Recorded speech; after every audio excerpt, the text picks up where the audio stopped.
तो आज हम लोग बात करेंगे सीआरपीएफ के बारे में। ठीक है, तो ये जो आप सामने देख रहे हैं ये एक सीआरपीएफ का लोगो है जो कि ब्लू फ्लैग के ऊपर प्रिंटेड है। ठीक है, तो ये सीआरपीएफ का लोगो है जो कि ब्लू फ्लैग के ऊपर प्रिंटेड है।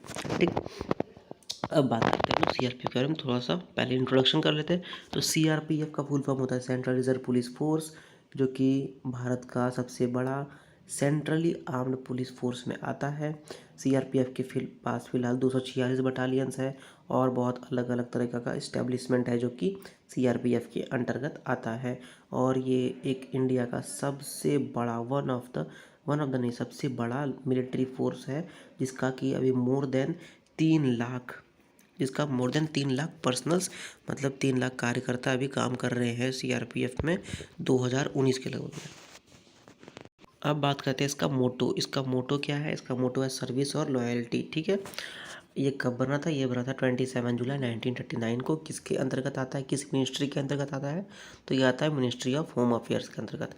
इसका हेडक्वार्टर कहाँ है? इसका हेडक्वार्टर है सीजीओ कॉम्प्लेक्स, न्यू दिल्ली में। ठीक है, और इसके अंतर्गत कुछ कुछ एजेंसीज हैं जिसके बारे में हम लोग पढ़ेंगे, जैसे कि कोबरा, ठीक है, rapid action force, special duty group और पार्लियामेंट्री ड्यूटी ग्रुप। ठीक है, इसका वेबसाइट है www.crpf.gov.in। ठीक है, अब बात करते हैं इसका मिशन के बारे में। इसका मिशन क्या है? तो सीआरपीएफ का मिशन है कि गवर्नमेंट को हेल्प करना, किसमें? रूल ऑफ लॉ, जैसे कि कानून का रूल को लागू करने में, पब्लिक ऑर्डर लागू करने में, और अगर कुछ भी अगर दिक्कत हो गया तो इंटरनल सिक्योरिटी लागू करने में। ठीक है, नेशनल इंटीग्रिटी को प्रमोट करने में, उसको प्रिजर्व करने में, उसको रखने में, और सोशल हार्मनी मतलब सामाजिक एकता को बढ़ावा देने में, और कॉन्स्टिट्यूशन का जो डेवलपमेंट है, ये सुप्रीमेसी है, मतलब कॉन्स्टिट्यूशनल देश है हम लोग, तो उसको अपहोल्ड करने में, उसको सुरक्षित रखने में। ठीक है,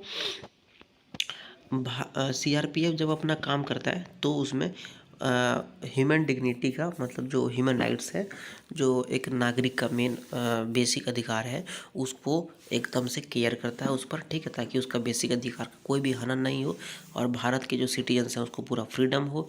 ठीक है, सीआरपीएफ जो है उसका वो मैनेजमेंट करता है। किस चीज़ का मैनेजमेंट करता है? तो इंटरनल सिक्योरिटी का, जैसे बताए, और नेशनल कैलेमिटीज़ अगर कभी आ जाए, मतलब डिज़ास्टर, जैसे कि अभी केदारनाथ में जो डिज़ास्टर हुआ था उसमें भी सीआरपीएफ मदद किया था। ठीक है, और उसका एक मोटो है कि सर्विस और लॉयल्टी जो है वो आगे रखना है, अपने आप को बाद में रखना है, मतलब सेल्फिश नहीं होना है। ठीक है, अब हिस्ट्री का अगर बात करें तो सीआरपीएफ जो है वो सीआरपी से बना है। सीआरपी क्या था? क्राउन रिप्रेजेंटेटिव्स पुलिस, जो कि 27 जुलाई 1939 को बना था, जिसके साथ 2 बटालियंस था, पहला नीमाच में और दूसरा मध्य प्रदेश में। ठीक है, इसका मेन काम क्या था उस समय?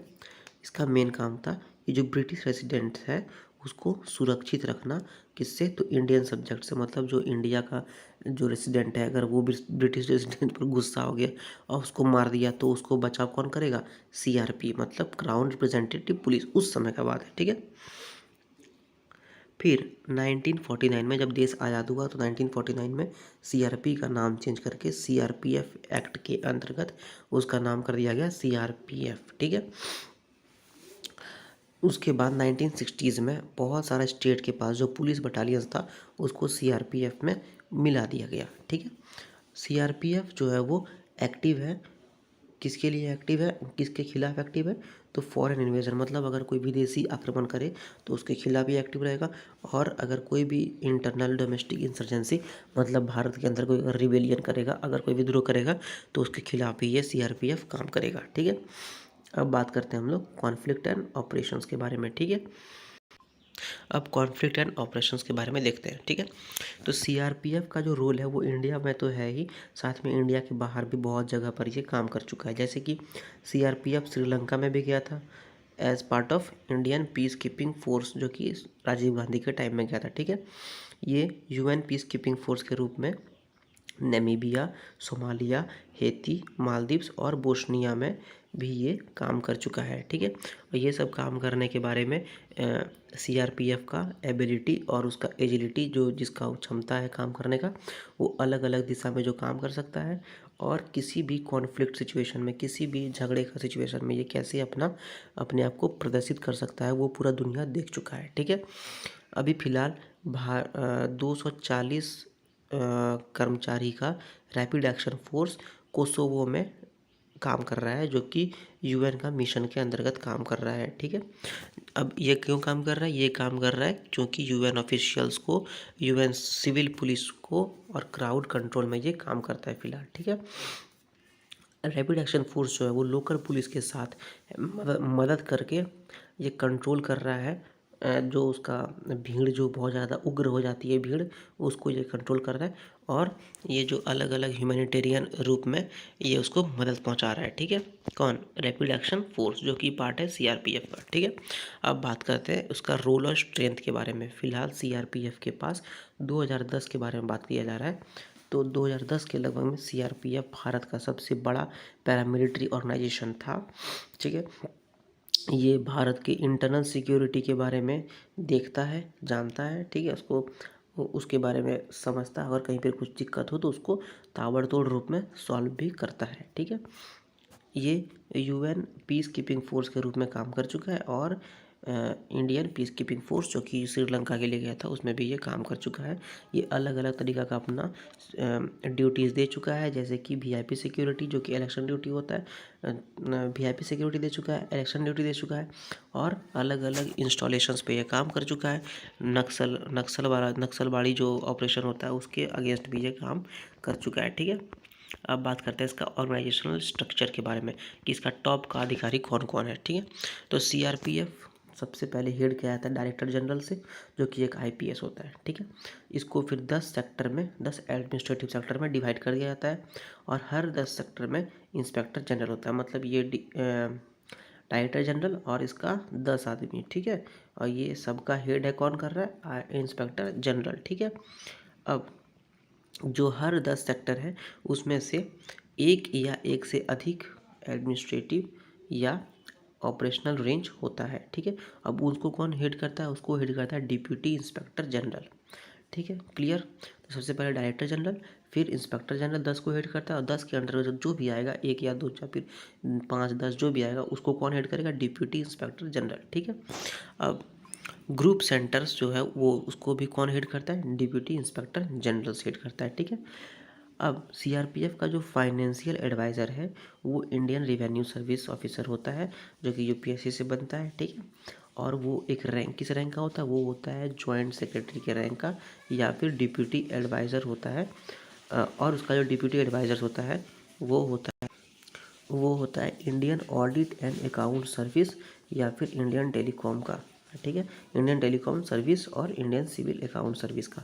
मतलब जो डिप्यूटी एडवाइज़र है वो कौन होगा? तो वो होगा इंडियन ऑडिट और अकाउंट सर्विस का, या फिर इंडियन टेलीकॉम सर्विस और इंडियन सिविल अकाउंट सर्विस का कोई अधिकारी होगा। ठीक है, तो पूरा अच्छा से इसका स्ट्रक्चर हम लोग समझ गए, हेड पर, टॉप पर कौन कौन होता है। ठीक है, अब इसके पास 243 बटालियंस है, और सब में लगभग 1200 कांस्टेबल्स काम करता है। ठीक है, हर बटालियन का एक कमांडिंग ऑफिसर होता है, जो कि एक कमांडेंट का रैंक का होता है। ठीक है, और एक कमांडेंट 7 कंपनीज को हेड करता है। ठीक है, उसका हर अलग अलग कमांडेंट होता है, हर कमांडेंट में 135 आदमी होते हैं। ठीक है, ईच कंपनी, जो हर कंपनी जिसमें 135 आदमी होते हैं उसको हेड करता है असिस्टेंट कमांडेंट। ठीक, तो हर कंपनी को हेड कौन करता है? असिस्टेंट कमांडेंट, और सबको मिलाकर के ग्रुप को हेड करता है कमांडेंट। ठीक है, अब ये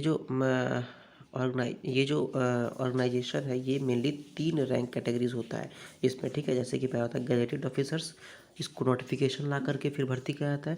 दूसरा है सब ऑर्डिनेट ऑफिसर्स, और तीसरा है नॉन गैजेटेड ऑफिसर्स। ठीक है, समझ में आ गया पूरा इसका स्ट्रक्चर बहुत अच्छे से? चलो थैंक यू, बाद में बोलना। अब हम लोग बात करते हैं रैपिड एक्शन फोर्स के बारे में।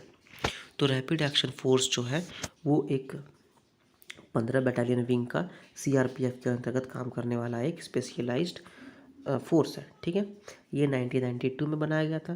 किस लिए बनाया गया था? ताकि ये जो हिंदू मुसलमान झगड़ा होता है ना, और कुछ भी सिविल अनरेस्ट हो जाता है, मतलब ऐसे असामाजिक तत्व आकर नौटंकी कर देता है, तो इसीलिए ये सीआरपीएफ बनाया गया था। ठीक है,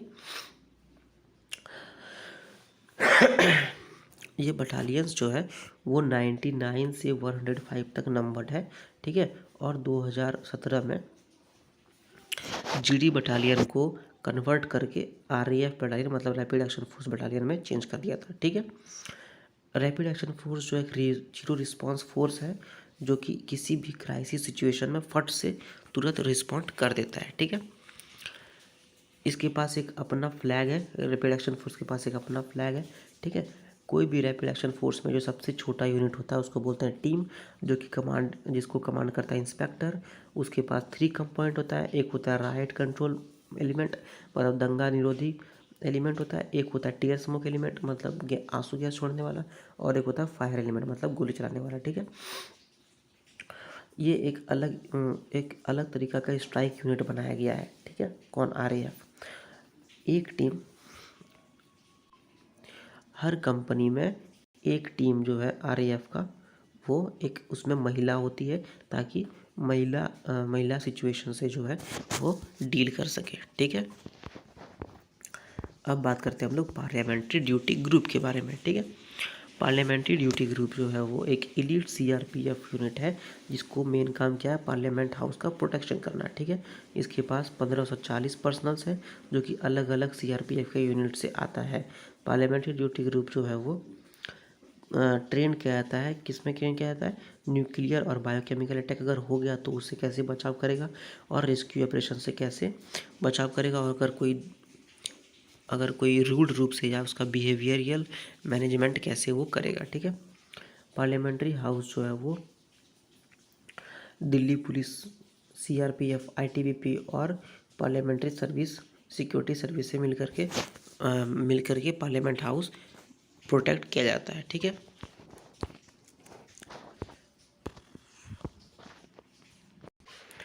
अब बात करते हैं हम लोग कोबरा के बारे में। तो कोबरा 2008 में एक विंग बनाया गया जिसका नाम दिया गया commando battalion for resolution action cobra, ठीक है। ये सीआरपीएफ के अंतर्गत ऐड किया गया ताकि ये नक्सलाइट मूवमेंट जो भारत में बहुत ज़्यादा नॉर्थ इंडिया में चलता है उसको ये गोली मार सके, मतलब उसको ख़त्म कर सके, ठीक है। ये सीएपीएफ मतलब सेंट्रल आर्म पुलिस फोर्स के अंतर्गत जो सीआरपीएफ है ये एक स्पेशलाइज्ड यूनिट है, ठीक है। ये गुरिल्ला वॉरफेयर में बहुत ज़्यादा माहिर होता है, ठीक है। गुरिल्ला वॉरफेयर पता ही आपको, नक्सली वाला बहुत ज़्यादा करता है, ठीक है। इसको ऐसा ट्रेन किया जाता है कि ये नक्सल वाले को पकड़ सके, उसको मार सके और उसको हटा सके अपने एरिया से, ठीक है। ऐसे ही रूप में ये ट्रेन किया गया है। फिलहाल 10 कोबरा यूनिट है भारत में, ठीक है। जो 10 कोबरा यूनिट है उसको ट्रेन किया गया है लेफ्ट विंग एक्सट्रीमिस्ट से लड़ने के लिए, जो कि नक्सली नॉर्मली हो गया, ठीक है। और नक्सली मेनली कहाँ पर है, तो मेनली वो है छत्तीसगढ़ में, बिहार में, उड़ीसा में, झारखंड में, मध्य प्रदेश में, महाराष्ट्र, वेस्ट बंगाल, आंध्र प्रदेश, यहाँ तक कि आसाम और मेघालय में भी, ठीक है। ये कोबरा वहाँ पर काम करता है। तो कोबरा जो है वो वन ऑफ द बेस्ट माना जाता है सेंट्रल आर्म्ड पुलिस फोर्स का, जो कि जंगल में काम करता है और वहाँ पर वो ट्रेन किया जाता है जिससे कि वो वहाँ पर सरवाइव कर सके, वहाँ लड़ सके और जीत सके। तो ये वन ऑफ द बेस्ट है, कौन? कोबरा, ठीक है। सेंट्रली आर्म्ड पुलिस फोर्स में वन ऑफ द बेस्ट ये कोबरा आता है। तो कोबरा जैसे हम बताएं कि अनक्वेश्चनेबली ये बिना किसी शक के one of the best central armed police है पूरे इंडिया में, ठीक है। कोबरा को कुछ अवार्ड मिल चुके हैं जो कि हैं 4 शौर्य चक्र मिला है, 1 कीर्ति चक्र मिला है, एक पीपीएमजी मिला है, 117 पीएमजी मिला है और 1267 डीजी कमेंडेशन डिस्क मिला है, और यहाँ तक कि 31 पर्सनल जो है वो एक्शन में, ऑपरेशन में मारा जा चुका है कोबरा का, ठीक है, पर्सनल्स। तो अगर ये आपको वीडियो यहाँ तक अगर आप देख चुके हैं, अगर हमको यहाँ तक आप झेल चुके हैं और अगर आपको झेलना है तो मेरे इस चैनल को सब्सक्राइब कीजिए, इस वीडियो को लाइक कीजिए और इस वीडियो को जितना ज़्यादा हो सके उतना ज़्यादा शेयर कीजिए और इस पे कमेंट कीजिए अगर आपको कोई भी डाउट हो, और इस चैनल को सब्सक्राइब तो बिल्कुल ही कीजिए, ठीक है। Thank you very much.